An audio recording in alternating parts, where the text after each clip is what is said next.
going on? Welcome in the Matt Bernier Show on DRFTV, live.drf.com, livestream.com, the Daily Racing Forms Twitter handle, at DRF Inside Post, as well as the Daily Racing Forms Facebook page. My name is Matt Bernier. You can follow me on Twitter, at Bernier_Matt. This is the preview edition, taking a look at the Fort Lauderdale Stakes that will be coming up on Saturday, December the 15th. We'll go through some video analysis. You can take a look at my formulator past performances. We'll also give you the Week 15 NFL Trifecta. I believe 27-15-0 year to date. It's been a good year. Hopefully we keep things rolling along. We've got a Saturday slate of games coming up for the NFL as well. If you are listening live, thank you for doing so. If you listen podcast form like most of you do, YouTube, SoundCloud, iTunes, video.drf.com, as well as Spotify. If you're over on YouTube, click that subscribe button, give us a thumbs up. You'll get all the latest that DRFTV has to offer. Make sure that little bell icon is actually on, because occasionally you can have a line drawn through that, and that will prevent you from getting the notifications. If the bell is good to go, then you'll get all the latest that we have to give you. If you are listening iTunes or Apple Podcasts or wherever you get your podcasts, write us a review, give us a positive rating. It's always greatly appreciated. Again, you can ask away questions beneath the video player on YouTube, comments, or on Twitter, at Bernier_Matt. I think the Fort Lauderdale is the best race of the weekend, and that's the reason that we chose this one. 5 graded stakes races at Gulfstream on Saturday. This was the one that was going to get the deep dive. Let's roll it in to the tape for the Gulfstream Park race number 11, the Fort Lauderdale. For my money, anyway, the best race of this weekend. I know Gulfstream as a total has 5 graded stakes races, but to me, pretty clearly, the Fort Lauderdale, the last race on the card, race number 11, is the best one. 1 1/8 on the turf course. This is theoretically a prep for the Pegasus World Cup Turf Invitational coming up next month. You know, how many of these horses are truly grade 1 caliber? I think that's a fair question. I don't think it's necessarily the greatest field put together in history, but at the end of the day, you do have 5 horses that are former grade 1 winners running in this spot. So again, it's a very competitive race. I think you can go a few different ways in here. There is one horse that I'm very, very high on in this spot, and we'll get to that here more momentarily. Keep in mind, there's a number of things that go into a race like this, in my opinion anyway. The distance right here, 1 1/8. I think that's going to be a big key to this race because, in my opinion, a number of these horses are better suited going considerably longer, and some of them are better going a bit shorter, in my opinion. Another thing to keep in mind is the potential for weather. Right now, it sounds like about a 50-50 chance of thunderstorms down in Fort Lauderdale or in the Hallandale Beach area on Saturday afternoon. If the rains come, it could certainly compromise some of these horses' chances, including the one that I'm quite fond of.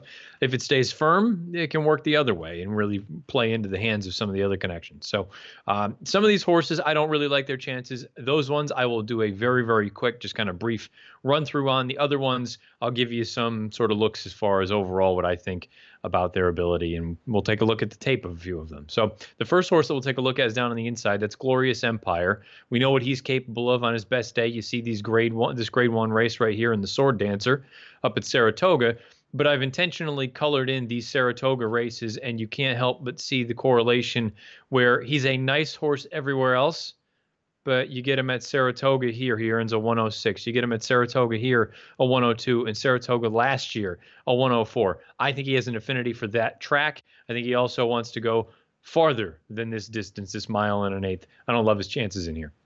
Number 2 is Quarteto de Cordes. This one is making the second time start here in North America. I have no idea what this horse actually is. He was terrible in the Breeders' Cup Turf. I'm not going to hold that race against him. I don't know what he was beating down there in Brazil. To me, you can even see right here, as far as running style is concerned, I have him coming from off of the pace, but at the same time, I'm going to throw a question mark in there because, truth be told, I don't really know what to expect from him. Don't love his chances. The number 3 horse is Projected. Now, Projected and Qurban, they ran into each other 2 starts back in the Bernard Baruch. That'll be the first tape that we'll take a look at, going back to the summer up at Saratoga. You have Projected right here in the green cap. You have Qurban out here in those Shadwell silks. Now, at this point, Voodoo Song down on the inside, he's packed it in. He's done. You see Inspector Lynley, who's also in this race on Saturday. He's just kind of going up and down here. And you've got this horse Forge in between. You see Qurban on his left lead. It's not the visually most impressive thing you've ever seen. A 3-horse blanket finish all across the wire. At the end of the day, something that you need to factor in. You have had some decent enough performances exiting this race. Qurban specifically, he came back and ran a good third in the Shadwell Turf Mile. You can see in my formulator notes here, considering how wide he was, rounding the far turn, he's in the 4-5 path in the clear warming up. Turning for home, he's 6 path off the far turn. He finished with interest. I have written in at the very end, wide trip, bit better than it looks. As far as projected is concerned, you can see from a buyer speed figure standpoint, I think he has a number of races on his page that are fast enough to win. My concern ultimately boils down to these numbers that I have circled up here at the top. You can see he's 6 of 24 lifetime. 11 times he has run second from those 24 lifetime starts. And look at his 2018 campaign as a whole. Second by a length and a quarter, third by a length and a quarter, second by a length, second by 3/4, third by a head, second by a nose.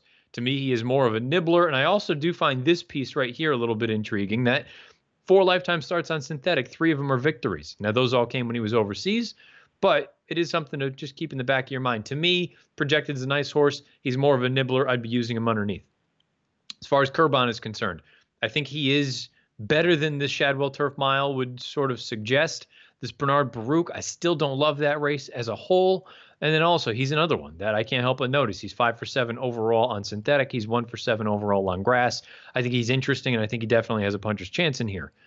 The number 5 is High Happy. Now, High Happy, 2 starts back. I'm not going to hold the Breeders' Cup Turf against him. I didn't love the form that he was in going into it, and I just, draw a line through it. It is what it is. By the way, this is one that we need to just keep in mind. Everyone, it's listed as good at Churchill Downs. Anyone that was paying attention to the Breeders' Cup recognizes that's a bit of a farce. There's no chance that that turf was on the good side. That's actually disrespectful that that's listed as good. And I know that's just what the official listing is. That's trash. It was yielding, if not soft. Anyway, I digress. The Knickerbocker, 2 starts back. This is the race at Belmont Park that I look at it and say, okay, if he runs this race back, sure, from a figure standpoint, he has a puncher's chance. You also note his overall record here at Gulfstream Park. But there's still some things about the Knickerbocker as a whole that I'm not totally convinced about. Now, you have a number of horses exiting that race. Black Type, the winner. High Happy here, the runner-up. Inspector Lynley, a horse coming from off the pace. He's also in this race as well. We're going to take him as they turn into the stretch. And you see Black Type is out here on the front end. He's cruising. High Happy's just kind of flailing around here on his left lead. Now, that's something that he's kind of developed into having a bad habit of. Then you're going to see Inspector Lynley come with a belated run here on the outside. There's a lot to digest here in this little stretch run, and I know it may not look like it, but keep in mind, this race is at 1 1/8 miles. Black Type was out there setting a legitimate pace. He went on and just was able to hold on at the very end. As far as High Happy is concerned, I personally believe him to be better at longer distances, 1.5 miles, 1 3/8 miles. So I'm not saying that he's incapable of winning at 1 1/8 miles. But as was the case with the Knickerbocker, there's a part of me that does wonder if this distance is just a hair on the short side for him. You go back and see this race here, the Gulfstream Park Turf last year. He comes with that nice run, loses by a length. We stretch him out to 1.5 miles in his next start in the Pan American. Bang, he gets the job done with a 106 buyer. You look at this race, the Man of War, 1 3/8 miles, a winner. These shorter races I just think might be a little bit sharp for High Happy, and I still don't particularly love the form that he's in. Drawn just to his outside is the winner of that Knickerbocker. That is Black Type. Now, Black Type, I'm more concerned the other way around. This 1 1/8 miles, I think, is the absolute limit for this horse, and I'm not totally convinced with a different sort of situation. I recognize all these red fractions. Time form says he was winging it out there.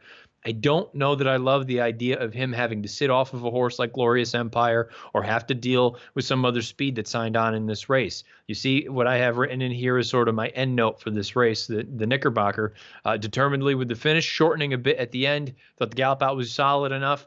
Max distance, I don't think he wants a step farther than this. I personally think he's better at 1 1/16 miles or slightly shorter than that. The other thing about Black Type that it's not necessarily feeling like he's incapable of winning this race, but you're going to note I have a number of green highlights. Green highlights are races at Belmont Park, and they are victories all over the place. Win, win, win, win, win. You got more of them down here at the bottom. Another win here, and another one down here. He's only won at different racetracks on 3 occasions.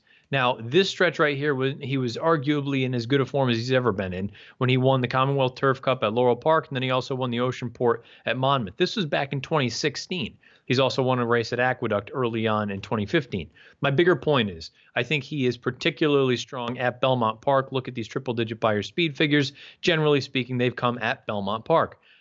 I'm not saying he can't win this race on Saturday, but I think he is much better suited at Belmont.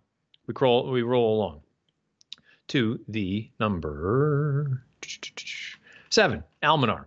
Almanar is the other one that goes out for Chad Brown in here. Now, Almanar is a horse that, to me, it is abundantly clear. You're going to see these green highlights over the finish position.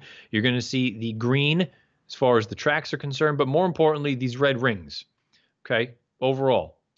You're going to see these green highlights. For the most part, with the exception of his career debut, terrible efforts. What's the common theme? See these red rings? Good, good. Soft, soft, good, soft, soft. What's the common theme when he gets firm going? Second by a half length in the Arlington Million. Firm wins with a 100 buyer. Firm wins the Grade 1 Gulfstream Park Turf Handicap with a 104. Firm. I thought he should have done better in this race. Should have beaten Flatline, but at the end of the day, it's another giant effort with a 104 buyer. In these races, he hadn't quite turned it all around just yet, and you can see I just didn't think he was a little bit goofy, and he needed to figure some things out, and he was quite wide in this race at Belmont Park. But even when he was over in Europe, Group 3 winner, firm, firm. This is a horse that adores firm going. If he gets the firm on Saturday, I think he's going to run close to this Arlington Million effort. If he does that, simply put, I don't think anyone else can run that race. I think he's the most likely winner. I love him if it's firm. If the rains come and it's less than firm, I don't like his chances. So that's why, for me, this is a little bit of a difficult race. But at the end of the day, I'm hopeful. Hey, look, 50% chance of rain means that there's 50% chance that the rain doesn't come. I'll take a chance. I like Almanar quite a bit here in this race if it stays on firm going. The number 8 horse, Oscar Nominated. I think he's a nice horse. He's honest, blue collar. Like him at longer distances. Think this is a little bit on the sharp side for him. The 9 is Mr. Havercamp. Now, Mr. Havercamp is an interesting horse because it feels like, or it did feel like anyway, that whenever he had been tested, he just hadn't been able to cut the mustard. You take a look at this race. This is the Forbidden Apple. They sent him down to Belmont. I thought he was okay. You see that projected finished ahead of him in that spot. You see Voodoo Song also, his name in the PPs. They go back up to Woodbine and over yielding going at about 7/8 of a mile. He's just better than the horses that are up there. This is a visually very impressive effort, but I was still unsure how he actually stacked up against really, really talented horses. The Woodbine Mile, you're probably going to look at this at face value and say, oh, big effort. Second place finish, 100 buyer against Grade 1 company. Keep in mind, this was an absolute merry-go-round of a race, and he just took up that stalking position. You see Timeform has all these blue fractions. There was just no pace. Nobody made up any ground.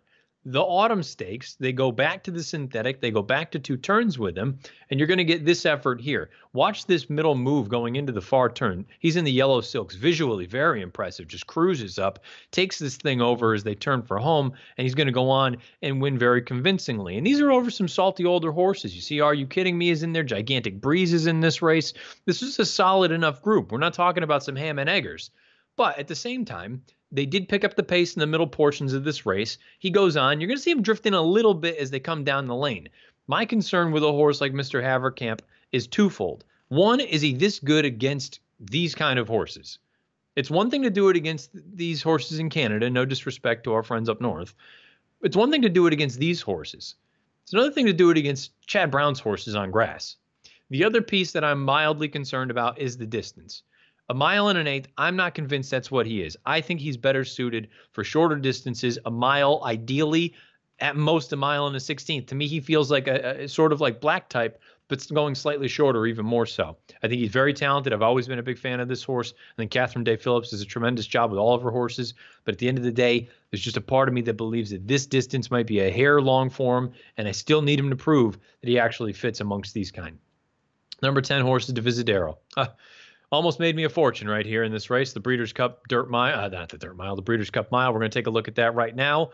I feel bad for anybody that was around me as I'm losing my mind right now as they turn for home. He's on the outside. He's got a full head of steam. And unfortunately, he just flattens out down the lane. But in the grand scheme of things, this was a giant effort for a horse that doesn't normally like to be as close to the pace as he was this day. You're going to see ultimately Expert Eye comes over the top and gets the job done. I was disappointed at the fact that Divisadero didn't even get third.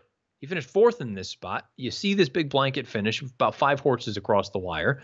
It was an impressive effort, don't get me wrong. And he makes plenty of sense in here. Most people look at this and say, oh, 1.8 miles, this is what he wants. Maybe it is what he wants. I think he's very capable at a flat mile as well. My bigger piece with this horse, and it's hard to argue, and this is not a new narrative. People have been talking about this his entire career. I've highlighted these green finishes right here, and I've highlighted a certain track. Fourth by 3/4 in the Breeders' Cup Mile. Where? Churchill Downs. Fourth by 3/4 in the Wise End. Where? Churchill. And then you go back to when he was just an absolute bear. First in the Turf Classic at Churchill. First Turf Classic, Churchill. First American Turf, Churchill. He loves Churchill Downs. There's something about that track that he just has a major affinity for. Doesn't mean he can't win elsewhere. You see, he has a victory here at Gulfstream Park in the past. I personally think that he just takes his game to the next level when he gets down beneath the Twin Spires for one reason or another. Doesn't mean he's incapable of winning here. I think he's a live contender in here. I do wonder if he will be overbet based on this performance in the Breeders' Cup. I like him. He owes me really nothing in the grand scheme of things. But there's a part of me that just says, you know what? Maybe at a shortish price. Maybe he's just going to be a slight underlay in a race like this on Saturday. The 11 horses Postulation. Don't think he's quite talented enough. Also think he needs considerably longer. The number 12 Zulu Alpha. I actually think this horse has some serious ability. I'm not totally convinced about a mile and an eighth. I think he wants to go longer, but I'm not completely convinced that he is without a chance in this race. The number 13 Dr. Mounty, one of a couple in here for Shug. At the end of the day, I know he won this race 2 starts back, the Baltimore-Washington Turf Cup, over projected, but again, projected is projected. I think he likes to just nibble a little bit. I don't think Dr. Mounty is good enough. And the number 14 is Inspector Lynley, the other Shug in here that on his best day, he can come in with a chance in here, but he's going to need some serious pace. He has a brutal outside post. It's going to be up to Jose Ortiz to work out some kind of trip with this horse to save ground and be able to come and deliver an effort. And let's also be honest, Inspector Lynley is also the kind of horse that's not a world beater. You go through and take a look at his victories to date in his entire career. You see this one. He broke his maiden by a neck. You see this race to Saranac. He wins by a head. You see this race at Tampa. Wins by a half length. Come back here. The Lure by 3/4 of a length. So all 4 of his victories, he's yet to win anything by more than a half a length. So Inspector Lynley is the kind of horse, if you like him, he's going to give you a heart attack because he's only going to get the job done if he does by a slight margin. You've got 2 horses on the AE list. I'm not going to go over them. Again, I think this is the best race of the weekend. I hope the weather cooperates because if it does, I'm very, very high on this horse right here. Almanar. I feel like if this is a firm turf course on Saturday afternoon, I think Almanar will get the job done. I like him quite a bit. If there is rain in the forecast and it looks like it's going to happen and it eventually does happen, I won't be betting him. If it stays firm and he's a relatively decent price, I haven't priced this race out yet, but I'd imagine somewhere in that 7-2 range, I would be more than happy to make a win wager on Almanar. I think he is the most likely winner of this race on firm going. If it ends up coming up softer than that, dare I say you throw him out entirely. That's just how drastic the difference is in form for this horse. But there you have it. A quick look at some races, at some tape, at looking at some of my PPs and formulator. And again, I would encourage you to head on over, get your own formulator PPs, mark them up, do what you need to, write in your notes, form some opinions, hopefully pick some winners. I like Almanar in the Fort Lauderdale, the local prep for next month's Pegasus World Cup Turf Invitational. We'll find out how this one shakes down. Let's transition into the Week 15 NFL Trifecta. NFL Week 15, let's take a look at the trifecta of games for this week. Year-to-date, 27-15-0. Hopefully we keep this thing rolling along. We'll kick things off on Saturday. Cleveland Browns at the Denver Broncos. The Broncos are laying 3 points. They let me down last week. They were terrible. They were sleepwalking out there against San Francisco. This is an absolute must-win if they want to have any chance of getting into the postseason. Playing at Mile High is never an easy thing to do. I do think the Browns they're talented. There's some ability there. Baker Mayfield continues to progress along. He looks good for a rookie. He still makes plenty of mistakes, but rookies are going to make mistakes. I think he's going the correct direction. I think that whole team as a whole is going the right direction. I think they should keep Greg Williams next year as their coach, but who knows how that organization will handle things. The Broncos, look, I understand they're down some skilled players, but at the same time, I do feel like as long as you have Phillip Lindsay in the backfield, Freeman has started to put it together a little bit. He had been gone for a few weeks, and he's very clearly second fiddle now. And then if you really want that major change of pace, you get Devontae Booker. I just feel like the Broncos, I don't think this is going to be a high-scoring game. I think this could be something in that sort of, 24-20 kind of range. And I just like the fact that the Broncos are home. if you really believe that these two teams are heads up as far as talent is concerned and the way that they've been playing recently, to me, this feels like an overreaction to last week's complete no-show from Denver. DVOA, I think, has this very, very separated. DVOA talking about how the teams are recently playing. I think they have Denver listed as something like ranked as 8th and Cleveland somewhere in the 23 range. To me, this is just an overreaction. Give me the Broncos at home -3. Green Bay Packers at the Chicago Bears. Bears laying 6. Bears defense was phenomenal last Sunday against the Rams. Really, look, if you can slow down that kind of offense, you can certainly slow down the Packers. Now, the Packers, I loved them last weekend, and they performed the way that I thought that they would, but that was against a team that's basically given up in the Atlanta Falcons. That was the first week after the firing of McCarthy with Philbin in now, and I feel like that's when you're going to get that peak effort out of them. Now, going into Chicago, I think there is a regression. I don't love Mitch Trubisky, but at the same time, he occasionally has glimpses, flashes of what, that he could be solid. I just think that the Bears are a much better team at this point in the year than the Packers are. That's really not a shocker when you look at their record and overall what these two teams have accomplished. I just think the Bears are better than a touchdown better at least, especially at home, than the Packers are. I know it's a big-time divisional rivalry. Give me the Bears at home -6. In the last game, the Seattle Seahawks -4 on the road at San Francisco. I got burned by a road favorite last week in San Francisco. I don't think it happens 2 weeks in a row. Seattle, an impressive victory on Monday night against the Vikings. I recognize they may not have a ton of offensive weapons, but whenever you've got Russell Wilson back there and that defense has turned it up a notch, Seattle all of a sudden looks like they could be a very dangerous team come postseason time, but they do need to continue to win games because if they don't, they could potentially slip up and be in some sort of a dogfight to even get in. So I think they're going to get the job done here. I think they win on the road. San Francisco, I just don't think they're very good. I'll tell you what, George Kittle is very, very impressive at tight end.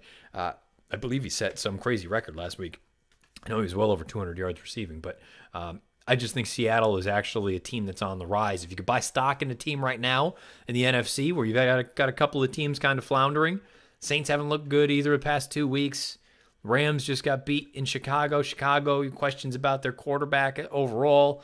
The Cowboys are the Cowboys. If you have questions about any of those other teams, I'd be buying some stock in the Seahawks right now. Give me the Seahawks -4 on the road at San Francisco. To recap, 27-15-0 year to date. The 3 games for this weekend. Browns at Broncos. Give me the Broncos -3. Packers at Bears. Give me the Bears -6. Seahawks at 49ers. Give me the Seahawks -4. Your NFL Week 15 trifecta on the preview edition of the Matt Bernier Show. If you've been listening live.drf.com, livestream.com, Daily Racing Form's Twitter handle at DRF Inside Post, or the Daily Racing Form's Facebook page, thank you for doing so. If you are listening in podcasts, like most of you do, YouTube, SoundCloud, iTunes, video.drf.com, as well as Spotify. If you're over on YouTube, click that subscribe button, give us a thumbs up. If you're over on iTunes or Apple Podcasts or Spotify, however it is, write us a review, give us a positive rating. Questions, comments, concerns beneath the video player on YouTube or to me on Twitter at Bernier_Matt. I will be back at the beginning of next week with the recap edition. Go over these graded stakes races from Gulfstream Park, and perhaps we'll start looking forward. We're looking ahead, because this Fort Lauderdale that I spoke about, that could be a big prep for that Pegasus World Cup Turf Invitational, and then obviously the Harlan's Holiday. Audible is supposed to go out there and strut his stuff as a prep for the Pegasus World Cup. We'll find out if he actually does so. Well, best of luck this weekend. However you play, whatever you play, wherever you play. This has been the preview edition of the Matt Bernier Show.